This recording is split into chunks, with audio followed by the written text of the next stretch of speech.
Chief Minister Conrad Sangma, along with chairpersons of the regional committees on border dispute, today met with stakeholders to apprise them about the understanding that the Meghalaya and Assam governments have arrived at on border talks in the 6 areas of differences taken up in phase 1 of discussions are Tarabari, Gizang, Hahim, Boklapara, Khanapara and Pilangkata and Ratacherra.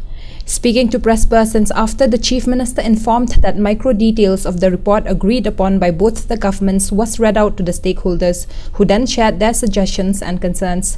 Sangma also informed that the Survey of India has started their joint inspection with the state governments to come up with, quote, a more micro drawing of a boundary line. We had a meeting with different stakeholders, the different organizations, NGOs, civil society, traditional heads, and the objective and the idea of this meeting today was really to give a bit more details about the basic understanding that Meghalaya and Assam have reached on the first 6 locations of the border dispute or the differences that we are having.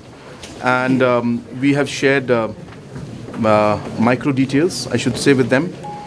We have not been able to give hard copies yet, but more or less I read out the entire details based on the principles that we have had agreed on, and shared with them about which villages, which particular area, and what ethnicity in which area is there, how we decided on one particular location, one village, whether Tarabari, Gizang, Hahim, what was the way we went forward, whether it's about Pilangkata, Khanapara area or Ratacherra area. So we went into all those micro details and we have shared. The organizations had some concerns and they had again given us some more suggestions, and they have all stressed on the fact that the interests of the people living in the border should be maintained and they should be taken on board.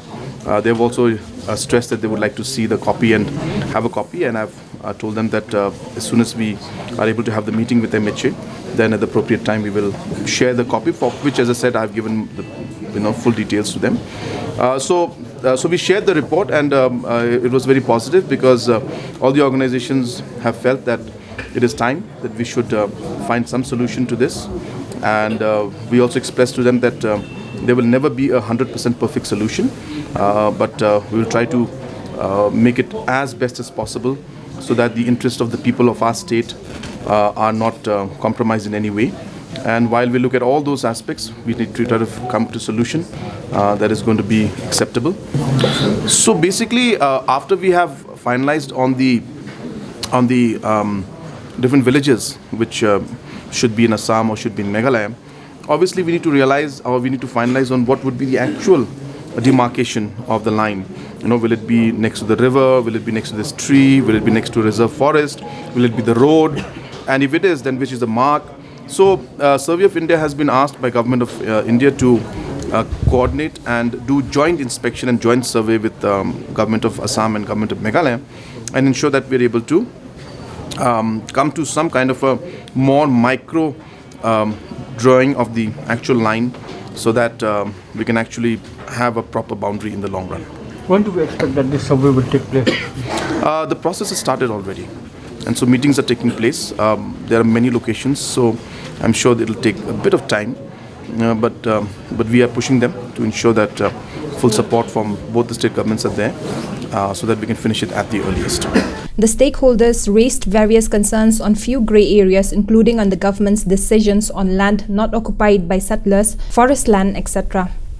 This regional committee submitted by both the two committees from Meghalaya and Assam, and they give us a detail of villages where where some of the villages say that they want to go to Assam, some of the villages want to go in Assam, and all those things. But there's no decision in the meeting, and a few grey area also that we have raised, which are still left in confusion, because the first confusion and the first grey area is that villager, they may decide to go to state A or state B, but what about the area like forest area and vacancy land?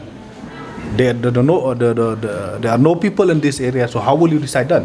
That is first thing. Secondly is that we have make our point very clear from day one that the five principle agreed, like the historical factor, administrative convenience, and other thing, should be the only guiding principle when it comes to settlement. Other thing like adverse portion, developmental, and constitutional boundary should never be the criteria or the principle that you want to go forward with this. So, but it seemed like the few area where adverse portion also has been utilized for settlement of this boundary. So this is something that we have to think properly. Here, the problem is that the moment if this area go to Assam, especially to rewrite or community land where it's owned by the Hima, we don't have a schedule that we can continue this non-spung singship or non-cloud singship cannot go and do administration in Assam. That's very clear. If the area remain in Meghalaya, they can have administrative power. But the moment they are out of Meghalaya, they're gone. That land will be purely belong to the government of Assam land. So these are the gray area, and the other thing where there are villages where they want to go to Assam, example, but surrounded by villages who want to go to Meghalaya. So how did you decide those area? So these are the thing that has not been. These are the thing that has not been decided. So we will also have a second thought on this. So any suggestion accordingly will meet the government again on this.